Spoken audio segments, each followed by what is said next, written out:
चलिए शुरुआत करते हैं आज की क्लास की। आज की क्लास में आप सभी का स्वागत है। महत्वपूर्ण निर्देश: हेडफोन का यूज करें। वीडियो के कंटेंट को जल्दी और कम समय में देखने के लिए वीडियो को 1.5x पर देखें। चैनल को लाइक कर दें, शेयर कर दें, सब्सक्राइब कर दें और साथ ही साथ बेल आइकन पर भी क्लिक कर दें। तो चलिए शुरुआत करते हैं आज की क्लास की।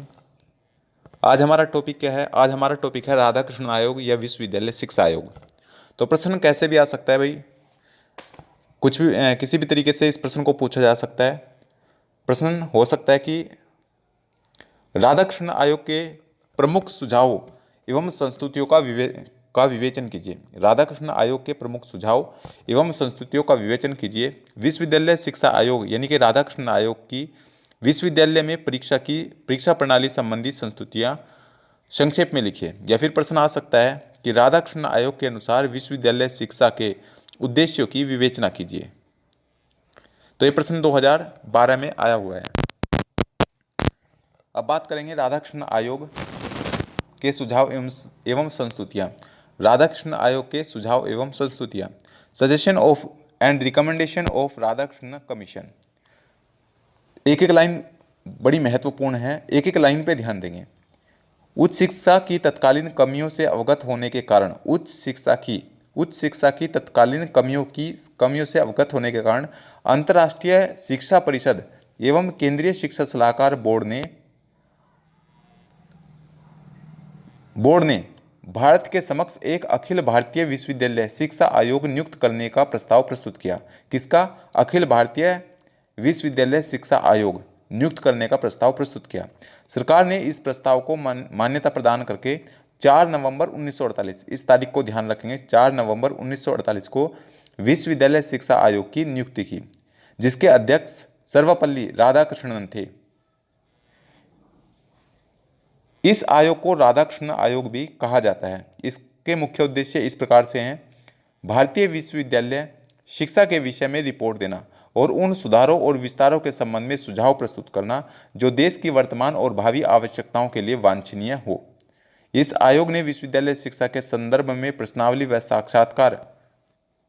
साक्षात्कार से सूचनाएं संकलित की और उनका विश्लेषण करके अपना प्रतिवेदन प्रस्तुत किया। और इस आयोग ने उच्च शिक्षा के विभिन्न पक्षों, कौन कौन से पक्ष, जैसे उच्च शिक्षा के उद्देश्य, अध्यापकों की सेवा शर्तें, शिक्षा का स्तर, पाठ्यक्रम, व्यावसायिक शिक्षा, परीक्षा प्रणाली, छात्र कल्याण, अर्थव्यवस्था आदि के संबंध में अनेक सुझाव दिए। और इस आयोग की प्रमुख संस्तुतियां निम्नलिखित हैं। कौन कौन सी संस्तुतियां हैं? तो पहली संस्तुति है विश्वविद्यालय शिक्षा के उद्देश्य के संदर्भ में। किसके संदर्भ में? विश्वविद्यालय शिक्षा के उद्देश्य के संदर्भ में। राधाकृष्ण आयोग ने भारतीय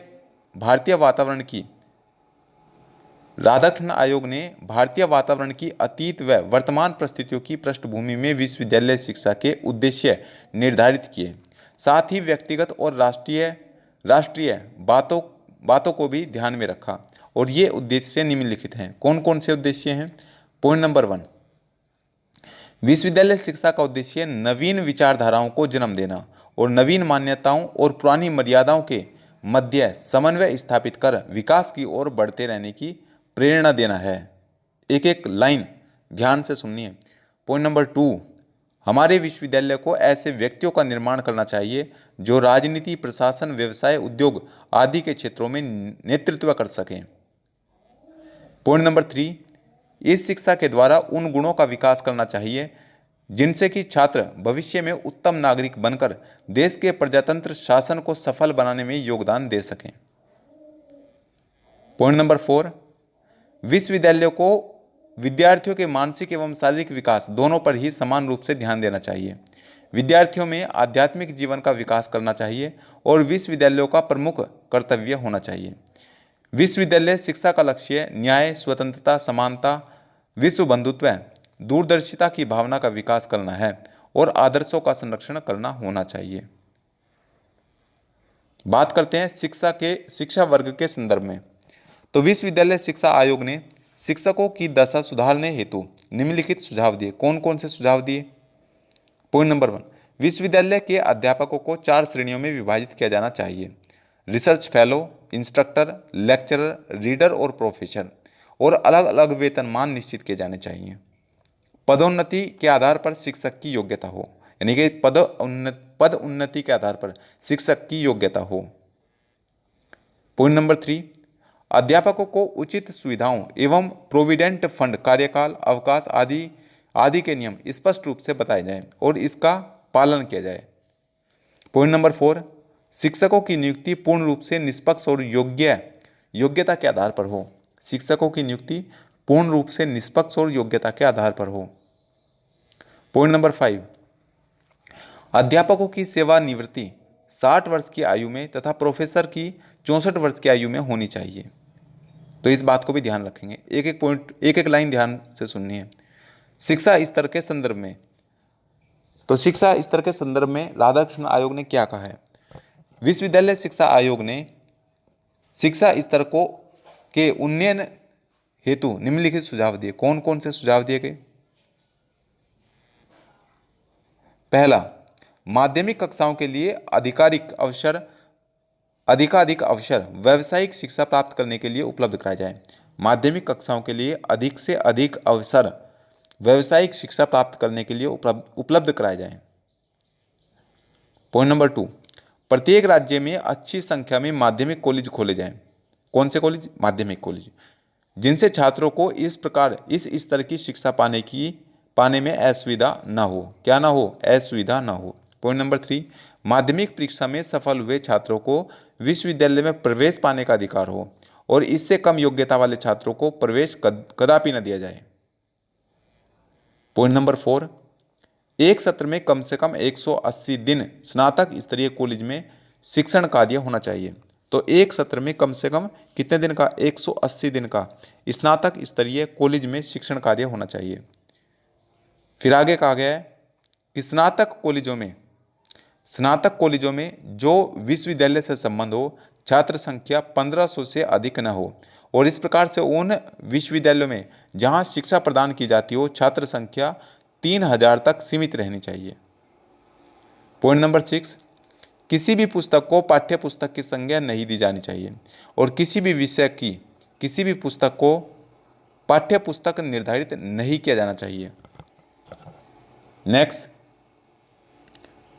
पॉइंट नंबर 7, निजी छात्रों की संख्या अधिक नहीं होनी चाहिए। निजी छात्रों की संख्या अधिक नहीं होनी चाहिए और छात्रों के लिए व्याख्यान कक्षाओं में उपस्थिति के संबंध में प्रतिशत निर्धारित कर दिया जाना चाहिए और इस निर्धारित प्रतिशत से कम उपस्थिति वाले छात्रों को परीक्षा में सम्मिलित नहीं होने दिया जाना चाहिए।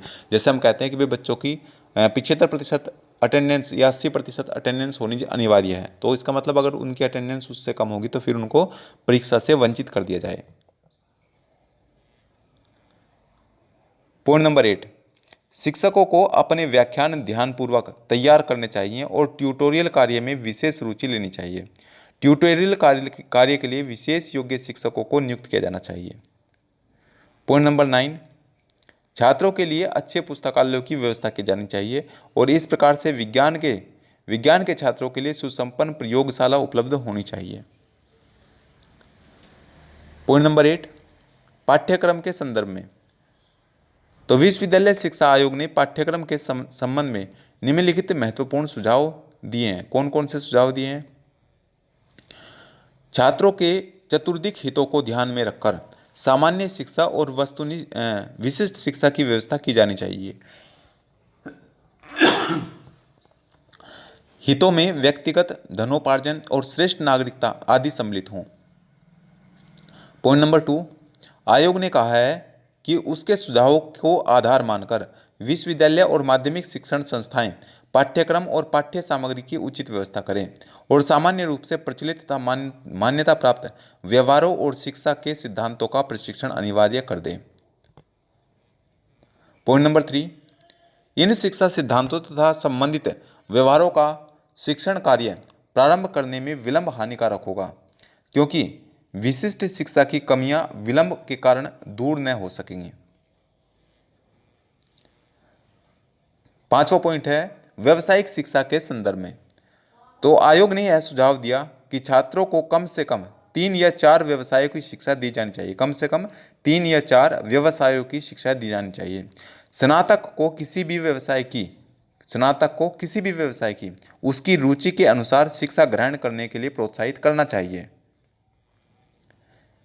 वाणिज्य में स्नातकोत्तर उपाधि प्राप्त करने वाले छात्रों को पुस्तकीय ज्ञान के स्थान पर व्यवहारिक ज्ञान उपार्जन के लिए विशेष रूप से प्रोत्साहित करना चाहिए और अधिक लोगों को यह डिग्री प्रदान नहीं की जानी चाहिए। नेक्स्ट, अध्यापकों के प्रशिक्षण के संदर्भ में, तो विश्वविद्यालय शिक्षा आयोग ने जो सुझाव अध्यापकों के प्रशिक्षण के संबंध में दिए, उनमें से कुछ महत्वपूर्ण सुझाव निम्नलिखित हैं। कौन कौन से सुझाव हैं? नंबर 1, पर्याप्त अनुभवी अध्यापकों की नियुक्ति प्रशिक्षण विद्यालयों में ही की जानी चाहिए। जो पर्याप्त अनुभवी अध्यापकों की नियुक्ति प्रशिक्षण विद्यालयों में ही की जानी चाहिए। नेक्स्ट, अध्यापकों को प्रशिक्षण प्रदान करने वाली संस्थाओं में पुस्तकीय ज्ञान की अपेक्षा व्यवहारिक ज्ञान प्रदान करने पर विशेष बल दिया जाना चाहिए और तदनुसार पाठ्यक्रम में परिवर्तन कर उसे अधिक उपयोगी बनाया जाना चाहिए। प्रशिक्षणार्थियों की परीक्षा में अभ्यास कार्य को वरीयता दी जानी चाहिए। किसको? अभ्यास कार्य को वरीयता दी जानी चाहिए। पॉइंट नंबर 3, इस व्यवसाय की उच्च शिक्षा उन्हीं छात्रों को दी जानी चाहिए जिन्होंने कुछ समय तक अध्यापन कार्य किया हो। व्यवसाय की शिक्षा उन्हीं छात्रों को दी जानी चाहिए जिन्होंने कुछ समय तक अध्यापन कार्य किया हो। पॉइंट नंबर 4, इन प्रशिक्षण विद्यालयों के पाठ्यक्रम ऐसे होने चाहिए जिसमें समय की मांग और आवश्यकता के अनुसार आसानी से परिवर्तन लाया जा सके। पाठ्यक्रम में सामयिक और स्थानीय आवश्यकताओं को महत्व दिया जाना चाहिए। पॉइंट नंबर 5, इन संस्थाओं के वरिष्ठ अध्यापकों के अध्यापन कार्य के क्षेत्र में अनुसंधान करते और मौलिक अनुभव प्राप्त करते रहना चाहिए। अनुसंधान करते रहना चाहिए और मौलिक अनुभव प्राप्त करते रहना चाहिए। नेक्स्ट, 8वां पॉइंट, अभियांत्रिकी एवं प्रौद्योगिकी के संदर्भ में, तो अभियांत्रिकी व प्रौद्योगिकी के संदर्भ में राधाकृष्ण आयोग ने निम्नलिखित सुझाव दिए। कौन कौन से सुझाव दिए? पहला सुझाव दिया है, प्रौद्योगिकी शिक्षा तथा अभियांत्रिकी शिक्षा देने वाली संस्थाओं की प्रगति और विकास के लिए उनका राष्ट्रीयकरण किया जाए। इन्हें किसी व्यक्ति विशेष की संपत्ति न रहने दिया जाए, वरन इस समस्त संस्थाओं को राष्ट्रीय संपत्ति समझा जाए। तो प्रौद्योगिकी शिक्षा और अभियांत्रिकी शिक्षा देने वाली संस्थाओं की प्रगति और विकास के लिए उसका राष्ट्रीयकरण किया जाए। उन्हें किसी व्यक्ति विशेष की संपत्ति न रहने दिया जाए, वरन इन समस्त संस्थाओं को राष्ट्रीय संपत्ति समझा जाए। पॉइंट नंबर 2, देश में ऐसी संस्थाओं की संख्या बहुत कम है, अतः नई नई संस्थाएं खोली जाएं। पॉइंट नंबर 3, इन शिक्षण संस्थाओं में उच्च शिक्षा एवं अनुसंधान कार्यक्रम की व्यवस्था की जाए।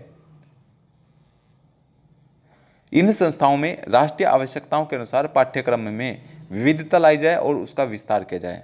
व्यावहारिक ज्ञानार्जन को महत्व दिया जाए। पॉइंट नंबर 5, इन शिक्षण संस्थाओं को पूरी तरह से स्वतंत्रता पूर्वक कार्य करने की अनुमति हो। इनकी कार्यप्रणाली में शासन के अधिकारों का हस्तक्षेप न हो।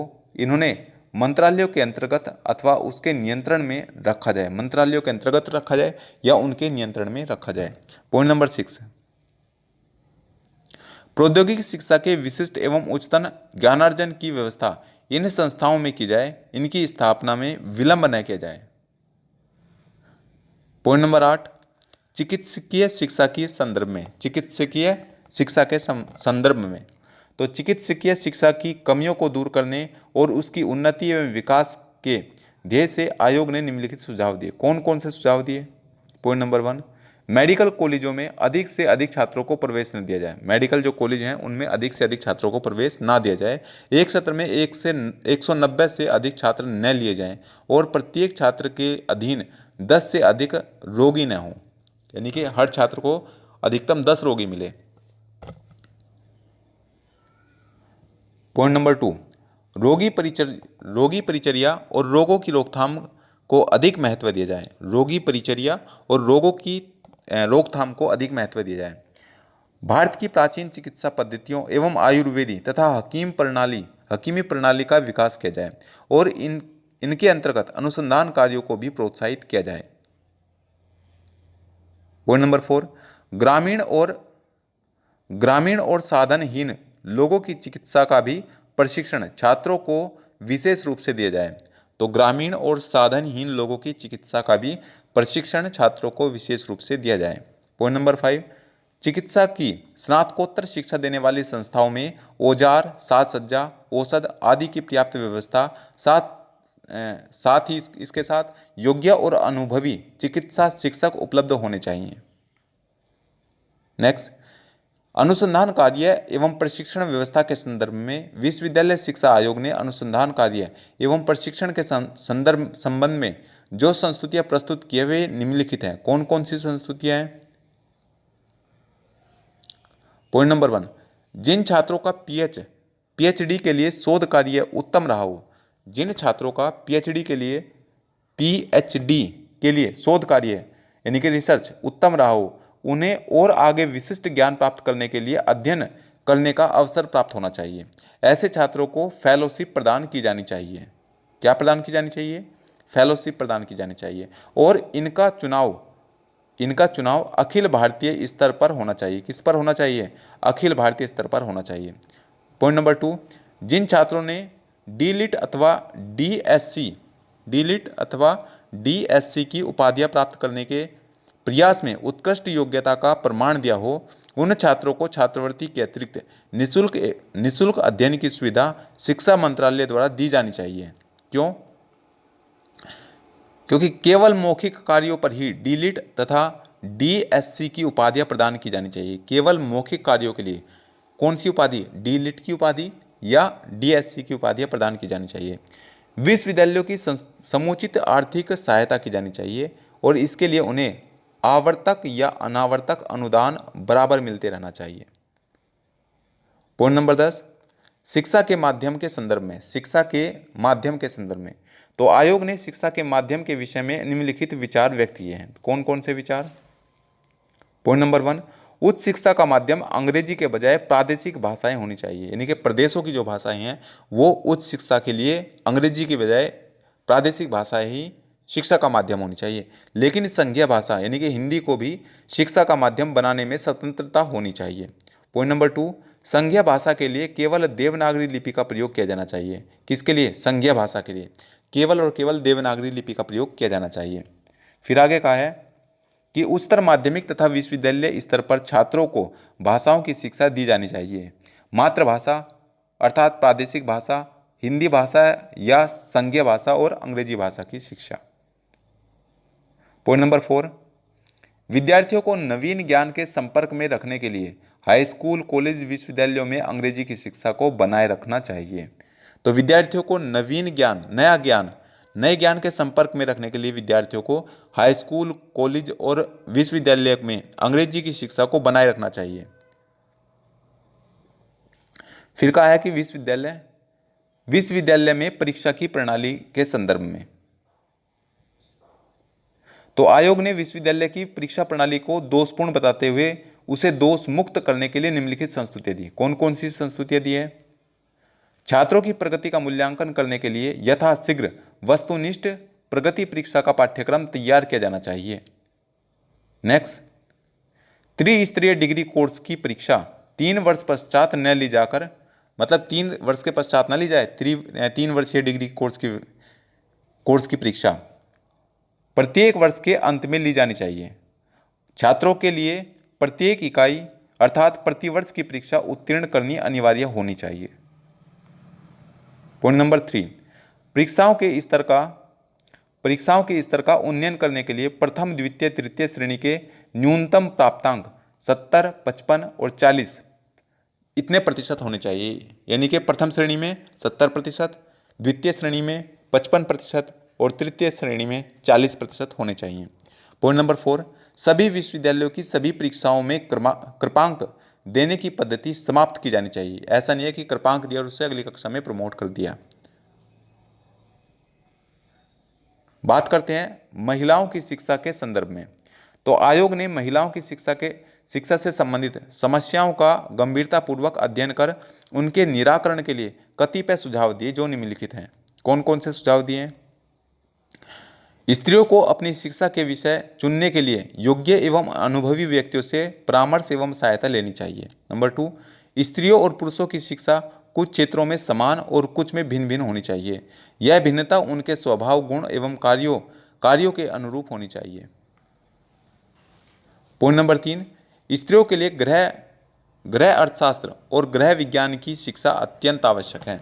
तो स्त्रियों के लिए ग्रह अर्थशास्त्र और ग्रह विज्ञान की शिक्षा अत्यंत आवश्यक है। नंबर 4, समाज में स्त्री का महत्व है और समाज में उनसे क्या अपेक्षाएं हैं, इन तथ्यों पर उन्हें ज्ञान कराया जाना चाहिए। भाई, समाज में स्त्री का महत्व क्या है और समाज को स्त्रियों से क्या अपेक्षाएं हैं, इन तथ्यों का ज्ञान स्त्री को कराया जाना चाहिए, जिससे देश, समाज और परिवार के प्रति वे अपनी भूमिका ठीक प्रकार से निभा सकें। पॉइंट नंबर 5, ऐसी शिक्षण संस्थाओं में जहां सह शिक्षा प्रचलित हो, स्त्रियों के लिए आवश्यक सुविधाओं की व्यवस्था होनी चाहिए। पॉइंट नंबर 8, धार्मिक शिक्षा के संदर्भ में। तो धार्मिक शिक्षा के संबंध में आयोग ने निम्नलिखित सुझाव दिए हैं। कौन कौन से सुझाव दिए हैं? धार्मिक ग्रंथों के मूल तत्व का अध्ययन द्वितीय वर्ष के छात्रों को कराया जाना चाहिए। धार्मिक ग्रंथों के मूल तत्व का अध्ययन सेकंड ईयर के जो छात्र होते हैं, द्वितीय वर्ष के जो छात्र होते हैं, उनको कराया जाना चाहिए। दूसरी बात, धर्म दर्शन के तत्वों एवं समस्याओं का अध्ययन तृतीय वर्ष के छात्रों को कराया जाना चाहिए। पॉइंट नंबर 3, प्रत्येक दिन समस्त शिक्षण संस्थाओं में थोड़े समय छात्रों को आत्मचिंतन करने के उपरांत ही अध्ययन कार्य प्रारंभ किया जाना चाहिए।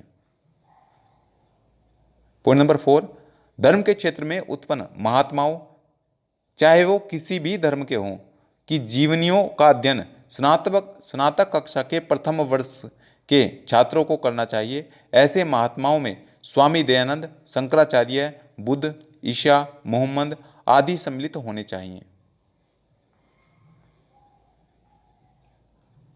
14 नंबर, वित्तीय व्यवस्था के संदर्भ में। तो वित्तीय व्यवस्था के संदर्भ में आयोग ने निम्नलिखित सुझाव दिए। कौन कौन से सुझाव दिए? पॉइंट नंबर 1, शिक्षण संस्थाओं को आर्थिक मदद करने वालों को आयकर में रियायतें दी जाए। तो शिक्षण संस्थाओं को आर्थिक मदद करने वालों को आयकर में रियायतें दी जाए। आवर्तक और अनावर्तक अनुदान और गैर सरकारी कॉलेजों को भी दिया जाए। आवर्तक अनुदान के लिए कुछ नियम बनाए जाएं और केवल उन्हीं कॉलेजों को इस कोटि का अनुदान दिया जाए जो नियम का पालन करें। राज्य की सरकारें उच्च शिक्षा पर हुए समस्त व्यय को वहन करे। राज्य की सरकार यानी कि जो भी उच्च शिक्षा पर खर्च होगा उसको राज्य सरकार वहन करेगी। पॉइंट नंबर 4, 10 करोड़ रुपए की धनराशि का प्रावधान आगामी पंचवर्षीय योजना में किया जाए जो उच्च शिक्षा के विकास पर व्यय हो। तो जो 10 करोड़ रुपए की धनराशि है उसका प्रावधान आने वाली आगामी पंचवर्षीय योजना में किया जाए जो उच्च शिक्षा के विकास पर व्यय होगा।